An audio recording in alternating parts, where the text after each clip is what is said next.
देखा। और जब मुझे बोला गया कि औरंगाबाद आओ तो मुझको बहुत खुशी हुई, क्योंकि औरंगाबाद हिंदुस्तान में अपनी एक अलग पहचान रखता है। न सिर्फ सियासी बल्कि तारीख, हिंदुस्तान की तारीख औरंगाबाद के बिना अधूरी रहेगी। औरंगाबाद को शहर फरखंदा बुनियाद कहा जाता है, जहाँ मुगलों ने राज किया, जहाँ सलातीनों ने राज किया।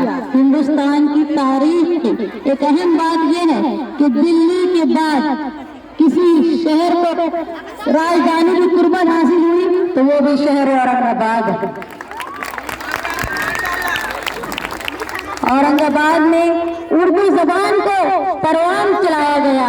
खुशनसीबी की बात है कि बाबा उर्दू मौलवी अब्दुल हक ने अपनी जिंदगी के अहम वक्त औरंगाबाद में गुजारे, जिन्होंने उर्दू को पूरे दुनिया में फरोग दिया।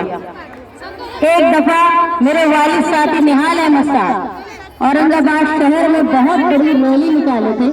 एक मुस्लिम लड़का जो जेल में जिसकी खून कर दिया गया था, उसकी मजम्मत में औरंगाबाद में बहुत बड़ी रैली निकली थी। वो तारीफ गवाह है, जब जब हिंदुस्तान में कहीं भी मुसलमान हो या कोई भी जात अगर दबाने और कुचलने की कोशिश की जाती थी तो मालेगांव के साथ साथ औरंगाबाद से भी आवाज बुलंद होती थी। आप तमाम